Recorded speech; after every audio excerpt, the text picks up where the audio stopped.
win or bust for both of these pairs. A draw does, in theory, keep both of them in the night, but it would require a four-way six-red shootout for one of them to qualify.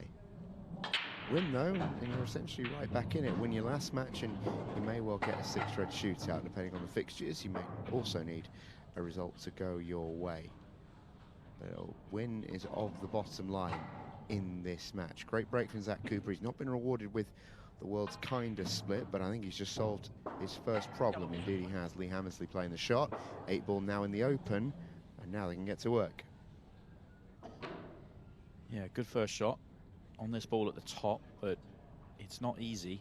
It's not easy because the cue ball's going to naturally track down behind some reds, and you've still got a yellow. Now, if you could land on the yellow to bottom left low, and you can pop the other one into play, it doesn't go as a double, so it is a ball you're going to have to move. And I think you hit on a really good point there in the fact that both these pairs missed opportunities, and you come into nights like tonight and you just want the opportunities to try and take these out, and they've had it and not made the most of it, and that's what makes things tricky. Yeah, but it's about turning that into a positive, isn't it? Not dwelling on what might have been, but thinking, well, we were there.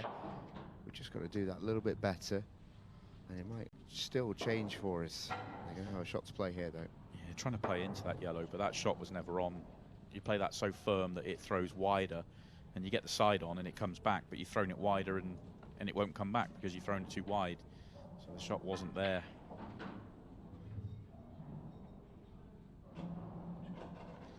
And now they're in absolutely nowhere. Yeah, if that went bottom right, it was some positional shot he's played, but I'm pretty sure it doesn't. He must have been trying to get underneath it. It did go up the table, not down the table. Can you track this towards a pocket, little cock-tack kind of action? I'll tell you what, that was tracking. Towards the top left. I'm not sure if it ever went, but Zac Cooper and Lee Hammersley take a seat, and a good chance for 𝗏𝗏𝘃𝗀𝗃 and 𝗪𝗏𝗃𝗃 here to get a frame on the board. Now, if the 8-ball's tricky to get onto, you could play the red to right centre now and just pop the yellow, as long as you're confident the yellow's not knocking the 8-ball in. But it looks like there's plenty of room to land on the 8-ball, especially anywhere near straight in on the one they're nearest to now as the last ball. Just to the right-hand side of straight as we look, and you just use the yellow to hold. That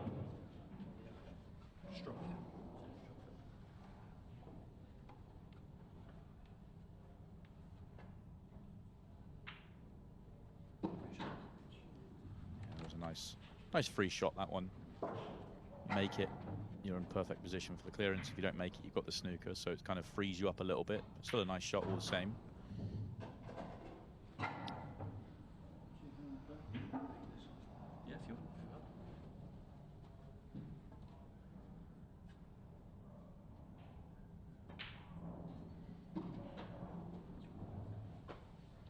Last two shots aren't the best. Wants to make the one to the bottom corner, the slow drag one, then you should get out, and all of a sudden they've got a shot to play. Still should get this, but shouldn't be able to play a shot this tricky. And this is now off angle, so that 8-ball really needs to be very easy and to land on. To me, it's all about the decision making. When the 3 balls left in the bottom half left themselves unnatural angles and having to force it rather than just playing that one shot to make it easy. But that's a fabulous shot. Yeah, it's a great recovery from 𝗪𝗏𝗃𝗃. Now this 8-ball for a 1-0 lead for 𝗏𝗏𝘃𝗏𝗃. And it falls. It went from very, very good to quite poor to very good again. So in those sort of situations, getting quite detailed on it, you kind of look at that. So players like to work backwards from their 8-ball, but in that situation you've got the very clear and obvious ball to get you on your 8-ball, so that becomes your 8-ball then. Anywhere near straight and you're good. So then it's like which ball, because any of those 3 balls that they left down the table could have been good connections, but you had to just see the natural way to make it drop-ins and the natural lines to it, and they forced all 3 and never landed, and a bit more thought on those 3, they could have made that really, really easy. All credit to them though, that was a great pot to recover. Yeah, even simple finishes, you've always got to play good shots to talk about it all the time. It's a very simple game, and it's made to be simple. We're going to see our first goal and break. Somehow we're not. And Tom Church can't believe it. He's hunting that, isn't he? He's been at it all in the first game. I mean, I can't believe this hasn't gone in. Yeah, don't hang your head too much here, Tom, although I'm with you. I don't know how it hasn't gone in, because if you're on the yellow to top left now, this is as good as a golden break. You should get these. Everything goes. Connections are really good here. The yellow does pass the red to bottom left and bottom right, I believe. But even if it only goes bottom left, it's not a problem, because you've got the one right center to land on it. So this is just all very natural. Yeah, just hold here. One to right center drops you on the one down the table. And then you probably maybe have to, depending on the angle you leave, just maybe have one positional shot to play thereafter. So.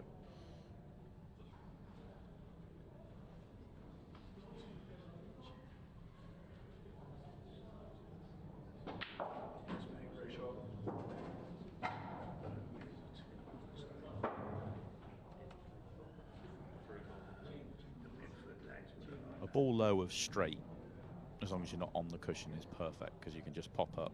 All very nice. But you can pretty much work with most angles. But yeah, that's the one I like. Just a ball low of straight.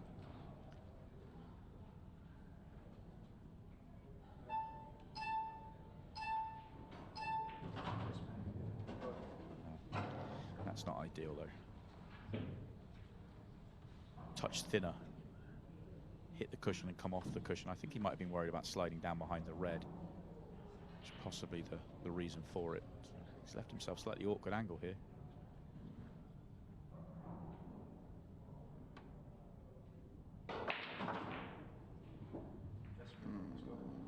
It's not ideal. No, and it was the previous shot, not that one. Obviously, half a tip lower there, and he's fine. He pulls it back up more at the middle of the table. So now he's going to have to clip this in and try and find quite a tight line. I think there is a line, sort of. It's so easy to overhit this, though, when you end up all of a sudden you're too high up the table and you can't clip the yellow in. So this can easily go wrong. It's almost dead weight, queuing over the 8 ball. It's not a comfortable shot at all.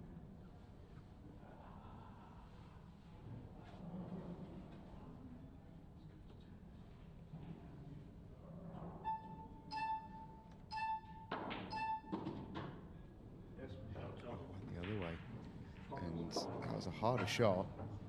He's okay. He's got a big pocket top left. So that was really, really good. It was an excellently executed shot. Yeah. He's landed actually about as awkward as he could on that line. Yes. But he's still fancy him. It's not that big a pocket. I thought it was a really big pocket, but it's not. So this is actually a lot tougher than I thought. Yeah, you either want to use the red here or be nowhere near it. There is a gap in between. And he went for the latter. It's a shame, really, for Tom Church. Did a lot of hard work there. It just shows you the fine lines in this game, and we talk about it every single week. But if he gets that shot transitioning down the table right, it's really, you know, you'd be looking and go, well, that was a really easy layout, wasn't it? That was drop-ins, that was routine. You go out of line by half a ball. You know, if he's half a ball further off the cushion, and even if he's just further off the cushion, he's fine. But if he's half a ball off the cushion and he's a ball lower, he's out every single time. And that slight error of position, all of a sudden, he's chasing it, and he's had to play a great recovery shot to get himself back into a chance to clear up, and then obviously a very difficult pot to try and seal it. So it just shows you how easy this game is to go out of line. Why I get frustrated when people talk about easy finishes, because there are no easy finishes. Just a lot of good players make him look easy.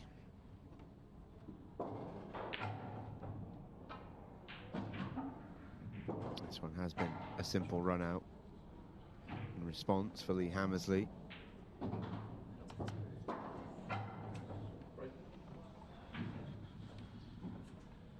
And that is an important frame, I feel like, for both of these pairings in the context of this match. Zac Cooper still to come, and he'll play all 3 of the next 3 frames, including 1 Scotch. And he has the break in the 2 individual frames as well. You know, he is the only pro in the arena right now. So this is set up beautifully for them right now.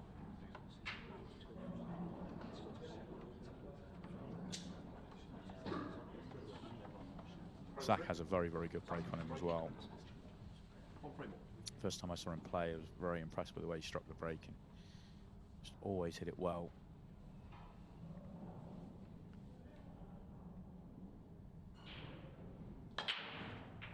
Just bounced off the pack a little bit there. Not his absolute most powerful, but got the line right. Did it just jump down the table a touch? Difficult to tell there. But, yeah, when you get that little pop off the pack, it just kills the power.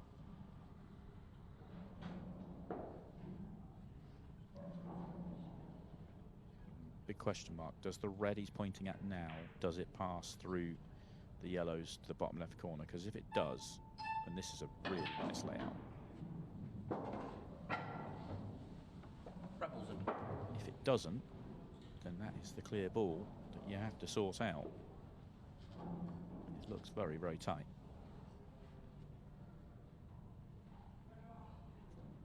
I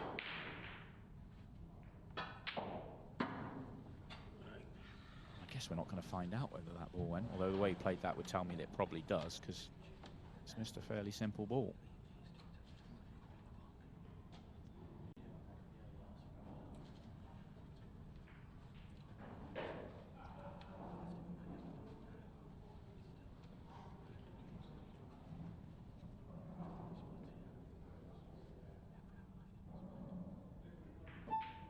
I think the angle we just saw there shows that red would have gone through that gap. So what an opportunity that was for Zac. Every red went. That feels very similar to frame 3 in their first match. I was just about to say exactly the same thing. It's a little bit deja vu, isn't it? It was a great opportunity.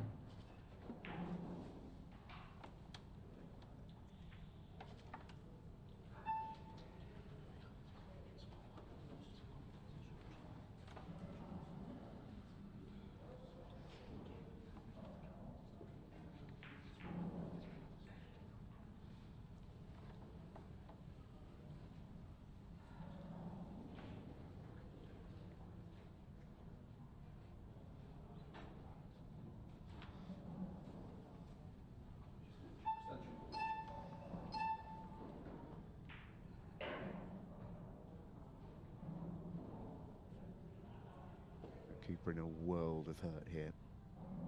It really does feel like deja vu, doesn't it? Same scoreline, same level of opportunity.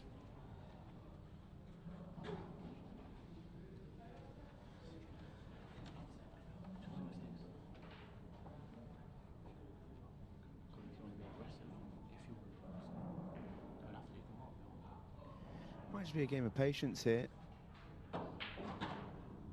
for Harry. Yeah, patience is gone. He's going here. Yeah, just as I said, all patience evaporated, didn't it? So he's obviously got the one really bad ball, the rest are fine. It's just how do you deal with it? Was he trying to get higher there, almost put the cue ball where the 8 ball was, and then you can play the yellow off the red and open it up? Well, double.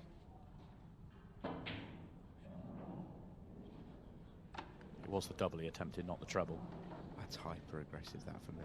Yeah, it is, because it opens everything up, although I think he may have just had a little flick to at least give Zac some work, that the red by the yellow is now tied up where it wasn't before. Yeah, sometimes, and you'll always hear advice, oh, play the table, not the player. Sometimes you do have to play the match situation a little bit and recognise that you're up against a really good player, and, you know, if you miss, it hands a huge opportunity back the other way. And maybe Harry Cook there could have been a little more patient just to make sure.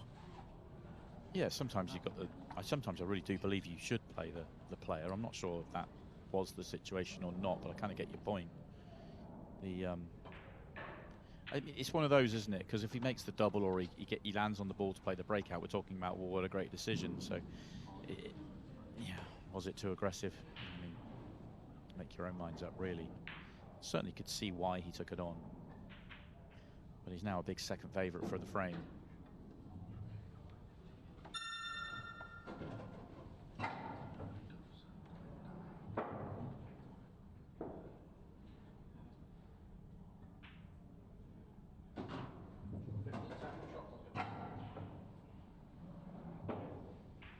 The 15-second shot clock now as well, which will come around quick here for Zac Cooper. The transition's always awkward. Not going to make it look so.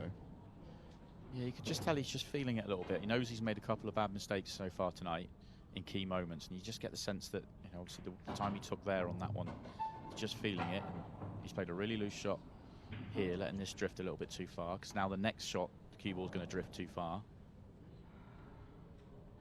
He left himself, so when he played the first one into right centre, he left himself just off angle, and now he is where he is.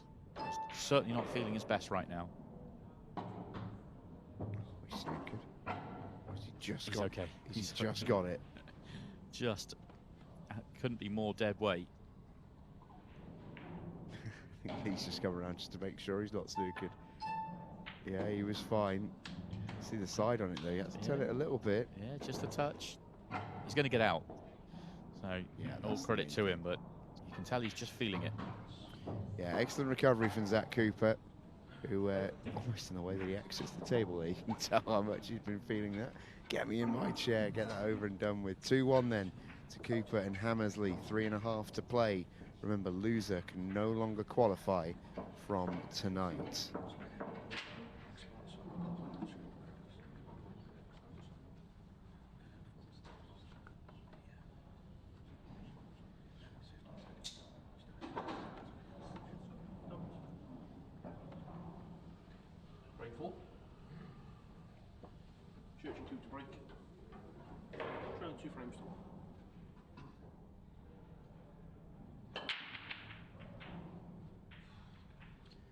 Lovely soft cut break, but no friends.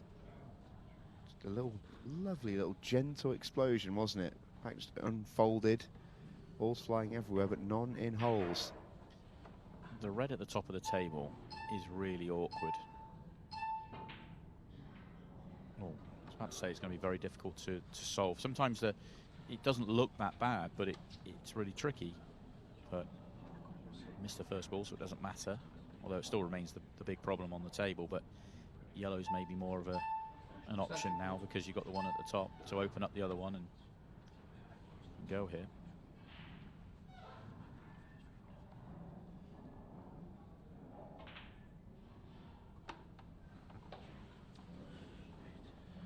Well, back-to-back misses to start the frame. A crucial frame.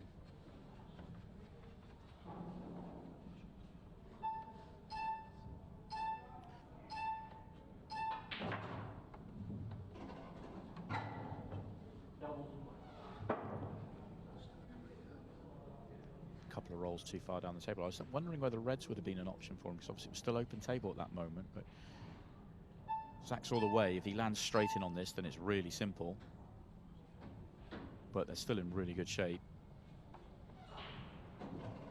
Yeah, that was a really nice shot. These two connect really nicely with the top of the table. Yeah, just pinch the pocket nicely there.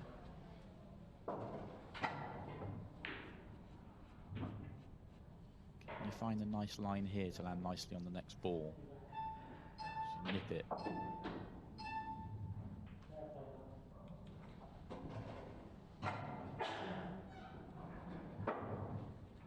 Zac's bracing himself for a big shot here. Yeah, if he goes right centre, then it does make things easier, but it's a much trickier pot. Depends on what the options on those two balls to left centre, using the one at the top.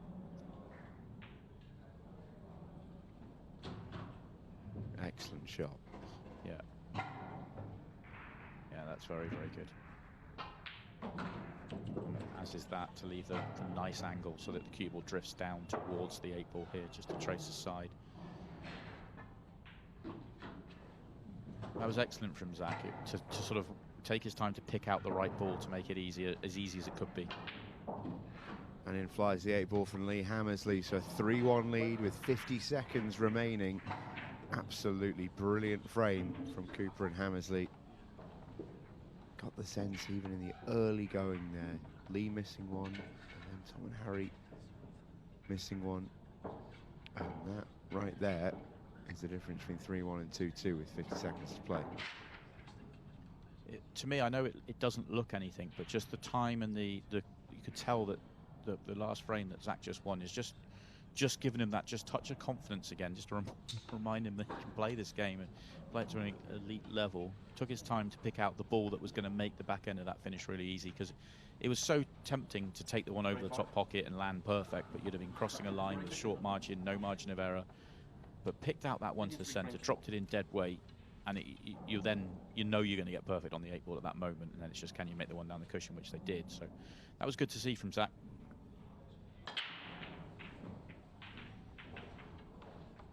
Didn't really explode on him. I think with intention.